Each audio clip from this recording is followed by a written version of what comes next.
Hello, everyone. Welcome back again to the Psychedelic Art Exchange YouTube channel. We had a pretty busy end to our summer, and it's been a minute since we got on screen to talk posters with you, but we're happy to be back discussing our first official auction of the fall, the September Collectors Showcase auction, which is live until Thursday, September 25th at 9 o'clock p.m. Eastern Time. It's a great auction to come back with because, as always, it's full of favorites. So let's dive in. Yes, we're back.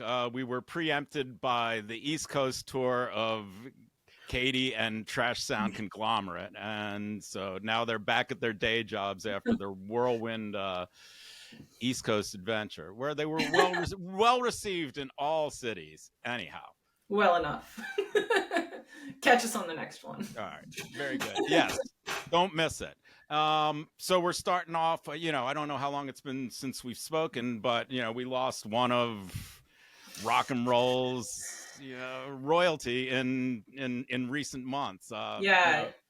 Black Sabbath. I mean, the innovators of stoner rock. This was a big deal, and this poster is a cardboard piece from the Pacific Northwest. These posters tend to do very well. They're not common, and this is what, 1976. It is 1976, so it was still the original Black Sabbath lineup.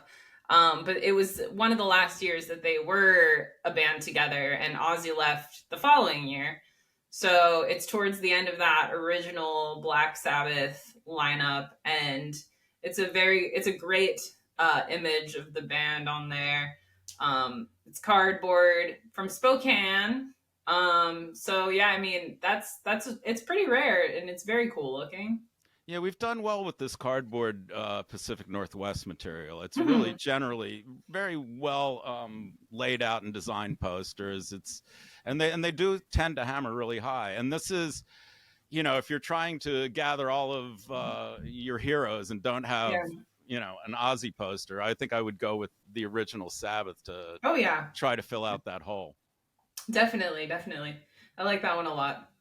Anyhow, moving along, we have two rare Grateful Dead posters from early in the career. We have this, which was the Cafe A Go-Go, their first appearance in New York. It's an interesting image. It's one that people love or people hate, but it's right there. It's the Dead right in the beginning. And Cafe A Go-Go was in the Village. It was a famous club that brought in a lot of the acts during the days. The Mothers did a residency there. It was, these posters don't come up often. They all look kind of similar. They have like a similar color palette and design.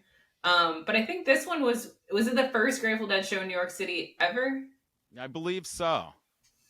Okay, that's pretty crazy. Yeah, at least at a I know there was some outdoor performances, but I believe that this was their first club. Their first venue show, yeah. Yeah, I believe. So, and then something that's really super rare that I've never seen or handled is the promo poster for their first single on Scorpio Records. Now, this piece is trimmed. It's missing the Scorpio Records logo, but still, just to have this piece is, it's pretty early and pretty rare. I'm interested to see what it'll do. I haven't seen many of these sold.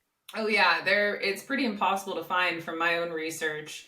I found images of that poster, but not like an actual other example of it anywhere on the internet. Yeah, it's the first Grateful Dead record promo. I mean, the one for their first album by Mouse and Kelly is a wonderful poster too, but this is scarce as hen's teeth. It's before they were even really a real band, and I think from what I was researching, they're was it Scorpio Records, and there was another label with the exact same name in the Bay Area.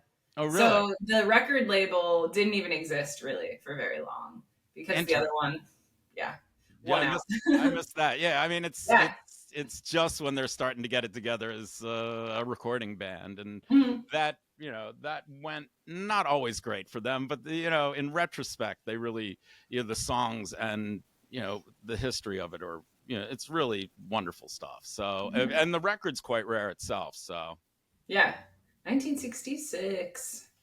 Anyway, wow 66 Dead. That's the sweet spot really for anyway. Pretty cool. moving right along.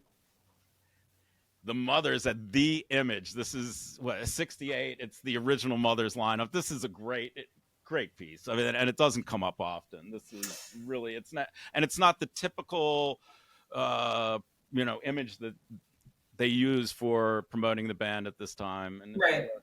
yeah, these guys, they were freaks. They were LA freaks, and their whole, they came around the same time as, all the psychedelic rock, yet they were, they couldn't be pigeonholed. They were, too avant-garde, too, they were really an R&B band, doo-wop band. And then, the history that went after that, they became everything: jazz, rock, comedy, whatever hole you want to put them in. But the Mothers were, this is one of the places that I collect. I mean, it's endless, as there's just so much that I've never seen before that pops up. So we love early Mother stuff. And that's a blacklight poster, I believe, also, right? It does pop. Yeah. I know, man. I don't have the tools here. That's shameful. All right, I will confirm that on the listing.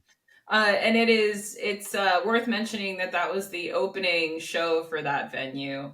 And the print run was quite low. Yeah, we've sold a couple pieces. There's that one that has the Dead on it and the Yardbirds. It's like a multi act piece. But yeah, this stuff, I mean, I can't imagine it in Miami Beach. I don't know what it was like back then. It was still in its heyday. Yeah. Well, that's fair. Research. Anyhow, the Mothers in Miami in 68. Get it now. Yeah. And another genre jump, but here we have the wonderful Patti Smith group in 79, where they were still, I mean, they had put out a couple records, but they were in the midst of all what was going on in New York City at that time. Super influential, the whole punk rock scene, CBGB's, Patti Smith, Lenny Kaye, who produced Nuggets, which is the essential garage rock collection. If you don't know Lenny Kaye, it's as important to know him. He has a great radio show on Little Steven's Underground Garage, so he's just a joy. And yeah, he's played Nugget pieces during Patti's set. I think they're about to go back out on tour. I'm going to be seeing them in November. So if you haven't seen, which that's the Horses anniversary. It is. But yeah, Lenny's been with her since the beginning, and he still plays with her, which is unusual and very cool. Yeah, they're timeless, ageless, and beautiful, and have a great message. And and we need the punk attitude now more than ever. So yeah, you don't have to tell me. People have the power. Anyhow. Yeah. This is really cool. I mean, we've sold, there's a very similar looking one that was for the Aragon Ballroom in Chicago, which we've sold a couple of times, but we've never seen this one. I'm really not sure why. It's like German, like it says May, but it's Mai, which is kind of strange. I don't know why. All right. That's, hey, if anyone out there can help us with that riddle. Yeah. But yeah, so this is a first timer. I haven't been able to track down another example of this poster. So do with that information what you will. And there you have it. Another highlight reel of our upcoming auction with all kinds of juicy poster offerings. Oh yeah. And we're not going anywhere. We got auctions going all the time. We got 2 different auction platforms. I'll put the links to both of them in the description so you can sign up and just be aware of what auction is launching when. But this one, again, you have a few more days to bid. It's gonna end on Thursday, September 25th at 9:00 p.m. Eastern time. Thanks so much for joining us. We'll be a little more regular from here on out, and we'll see you soon. Yes, we'll make sure that we get plenty of roughage. Yes. Take care. Bye.